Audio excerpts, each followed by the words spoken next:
नतीजों के दम पर, खबरों के दम पर कुछ अनाप शनाप एक्शन स्टॉक्स में दिख रहा है। कल बजाज ऑटो देख लीजिए सर, कोविड के बाद 13% की इंट्राडे में गिरावट दिखी। आज आप एक्सिस बैंक देख लीजिए, 5.5% ऊपर है। विप्रो 4.5% ऊपर है। इन्फोसिस आपका 5% नीचे। और खबरों पर मन्नापुरम 15%, आईजीएल एमजीएल 12-10%। ये हो क्या रहा है? इतना अनाप शनाप एक्शन कैसे हो रहा है? ये बहुत ही बढ़िया सवाल है जी। और ये बता, ऐसा दिखने में बड़ा आसान लगेगा कि क्या हो रहा है बता दूं, लेकिन इस सवाल के पीछे जो अर्थ है, जो समझने वाली चीज छुपी है, वो बहुत जरूरी है। पहली चीज समझिए क्या हो रहा है। कोई भी खबर या कोई भी रिजल्ट, एक बात समझिए, खबर और रिजल्ट पर मार्केट का रिएक्शन बहुत एक्सट्रीम आ रहा है। अच्छा, घटना है तो हाँ, मतलब करेक्ट, आज ही सब उठ जाए। हाँ, छप्पर फाड़ के घटना है। करेक्ट। और बढ़ना है तो ऐसा बढ़ना है कि जो कल मिलेगा नहीं। करेक्ट, पहली चीज एग्जैक्टली। इसलिए हमने आपको बोला कि इंडेक्स छोड़ के स्टॉक पकड़ो। लेकिन स्टॉक पकड़ो में अगर आप स्टॉक पकड़ने में राइट साइड में है तो आपको जैकपॉट लगेगा, और गलत साइड में है तो एक ही पहली बाजी खेली, बार खत्म, ओके टाटा बाय बाय, कुछ नहीं बचा। कुछ नहीं बचा। तो ये रिजल्ट सीजन, ये खबरों के दम पर स्टॉक का रिएक्शन ये बोल रहा है कि बाजार एक्सट्रीम रिएक्शन पर है इस वक्त स्टॉक्स को लेकर। फॉर एग्जांपल, कौन सुबह कह सकता था एमजीएल आईजीएल 10-10 टका घटेंगे? मनापुरम घटेगा, सबको पता था, मुझे भी पता था, आपको भी था। 15% 20% घटेगा, किसको पता था? करेक्ट। ये जो रिएक्शन एलटीआई माइंड, सबसे बड़ी बात देखो, कहां से 7% घटने जैसे रिजल्ट है? मुझे नहीं है। एक ब्रोकरेज ऐसा रिपोर्ट नहीं जो बोले कि 7% नहीं है। इसका मतलब क्या है? मार्केट पोजीशनिंग पे बहुत बड़ा फोकस कर रहा है। और जिन स्टॉक्स में पोजीशनिंग एक स्पेसिफिक बनी हुई तेजी की, और अगर कोई भी खराब कर अनएक्सपेक्टेड आगे तो उसकी जो धुलाई पिटाई हो रही है, पूछे बस।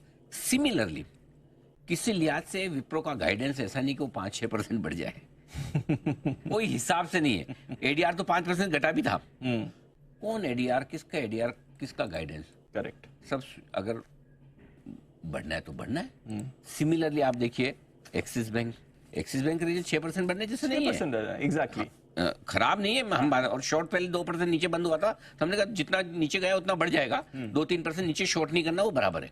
लेकिन 6% बढ़े, ऐसे भी इतने भी एक्सिस बैंक ने कोई ऐसे मतलब चांद तारे नहीं तोड़ दिए। कौन सा है तेरे लिए 16 सितारे तोड़ लाऊंगा, ऐसा कुछ था ना?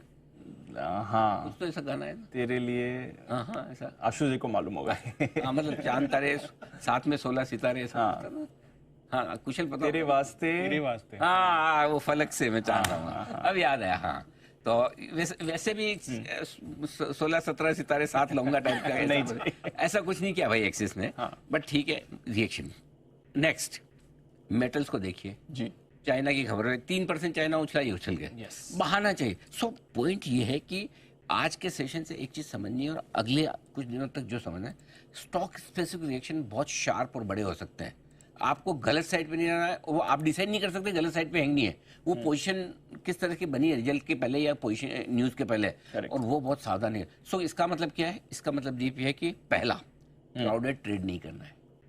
जो सबको लगता है वो नहीं होगा, और वो ऐसा हो भी गया तो भी स्टॉक का रिएक्शन वैसा है। सबको लगता है इन्फोसिस के रिजल्ट अच्छे आएंगे, करेक्ट, आ भी गए तो भी स्टॉक घट सकता है ना?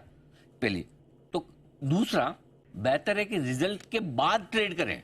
अगर किसी स्टॉक को 5 से 15% का मुंह देना है तो क्यों आप रिजल्ट के बाद उसमें ट्रेड करके पैसा नहीं बना सकते? सही बात है। अगर आपको अगर इतनी समझ है कि ये मुंह आना है तो रिजल्ट के बाद भी तो बन सकता है ना? करेक्ट। सो आई थिंक कल और आज में एक लेसन बहुत साफ साफ ये रिजल्ट सीजन दे रहा है कि न्यूज के बाद और रिजल्ट के बाद ट्रेड करो, प्रीएम्प्ट मत करो, मर जाओगे। पैसा बचाना इस मार्केट में ज़्यादा जरूरी, कमाने से। बचा रहेगा तो कमाने के मौके मिल जाएंगे, और खत्म हो गया तो फिर देखो खाली ऐसे बैठ के स्क्रीन ओवर के।